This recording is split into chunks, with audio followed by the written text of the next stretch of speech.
Krystal, what are you taking a look at? Well, guys, as we discussed, we've now got some real details on exactly what the White House wants in the final reconciliation package. And as I said before, there is just no way around it. This thing is a dog in nearly every way. So let's just go again through some of the details per Jeff Stein. First of all, overall price tag, maximum of $1.9 trillion and more likely in the $1.75 trillion range for those keeping score at home.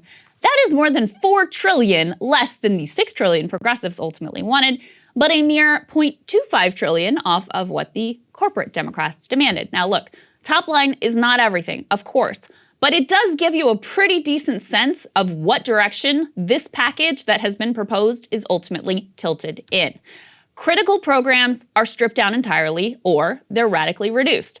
The child tax credit would only be extended for a year. In the middle of a pandemic, when voters routinely say that healthcare is their top priority, every healthcare proposal would be significantly scaled back. Now, progressives are holding on to the fact that expansion of Medicare benefits may be kept in, but even on that front, analysts are warning the numbers don't really add up and it might be dramatically underfunded. Biden even collapsed on what he said was one of his own top priorities, that's free community college. He told voters very recently that he was insisting on that provision being in the final package. So much for that. It is gone, replaced pathetically by some scholarships. But wait, there's much more here. Affordable housing money, slashed. Elder care money, slashed. Paid leave, slashed. Prescription drug reform most likely is going to be out. Finally, and critically, the climate change provisions have been totally gutted. Manchin, as you know, rejected the renewable energy standard, which was at the core of the Biden climate proposal. Now, look, we have no idea what it's going to be replaced with, but we do know whatever it's going to be is going to be small potatoes. They're only allocating $300 billion for whatever the climate piece ends up being. Now, look at this. As Ryan Grim put it, that dollar amount, with no real way of tackling utility emissions, is effectively climate denialism. Here's hoping Bill Gates figures out that whole dimming the sun thing, I guess.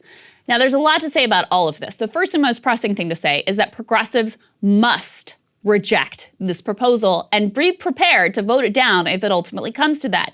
It's not a close call, guys. Remember, the rallying cry of progressives throughout this whole process was no climate, no deal. And to their credit, up to this point, they have held the line. They won that first game of chicken with corporatists. They forced everyone back to the negotiating table. If they cave now, when their only clear demand was gutted like a fish, they'll be betraying their supporters and they will never be taken seriously in D.C. again. But as I look at this proposal holistically, more important to them not being trusted again, it seems to me that this is really a generational betrayal. Because it's young people, once again, who got the worst end of this dog. You're denying them the chance to go to college without being saddled with crushing debt. You're denying them the ability to afford to raise a family. You're denying them the ability to inhabit a planet that isn't catastrophically careening towards disaster. You are once again allowing corporations and those who already got theirs to rob the future from the young. Now, do I think progressives will actually vote this bill down? Not looking too good, guys. Pramila Jayapal, whose leadership I have praised up to this point, seems pleased as punch with this disastrous mess, outrageously claiming that, quote, all our priorities are there in some way, shape, or form. She also said this nauseating trash about Joe Biden. The president is the inspirer. He is the closer. He is the convincer. The mediator in chief. He really is doing a phenomenal job. Are you kidding me? Corporations will get everything they want in this package. Oil and gas, they crush the climate provisions. Big pharma, they get to preserve a grotesquely inhumane status quo. And the proposals to actually tax large fortunes, those have already been tossed aside, remember? The entire corporate strategy was to avoid debates on the actual provisions of the bill, which are popular and which are desperately needed. Instead, they wanted to attack the price tag of the bill, getting the public only to focus on the question of the top line dollar amount and ultimately hack the bill down to something small, something toothless, and something perfectly comfortable for the polluters and for the powerful.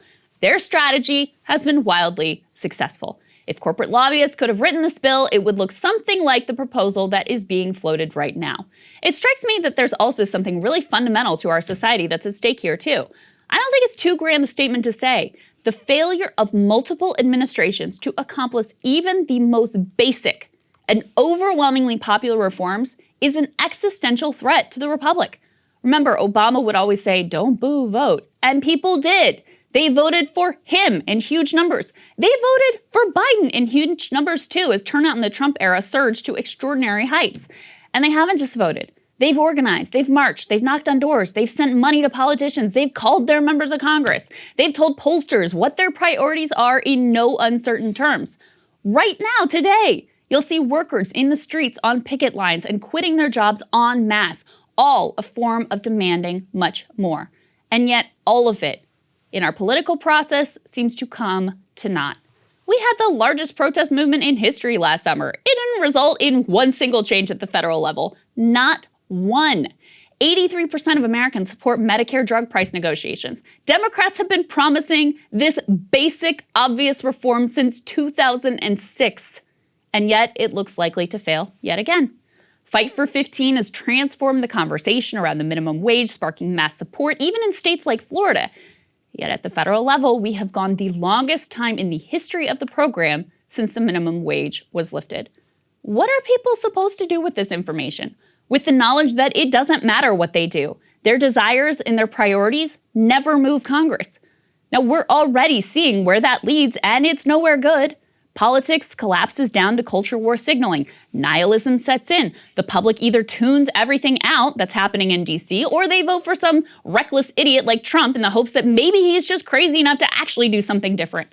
Political violence escalates, rage building, despondency creeping. Politicians win by painting their opponents as an existential threat, rather than, say, the strength of their vision and their ideas. Now, progressives obviously can't fix all of that right now in this moment, but at the very least, they can tell corporate America that they are not getting their privatized infrastructure goodies, and so the American people get the bare minimum in return. At least make the ruling class pay a tiny cost for their very latest betrayal.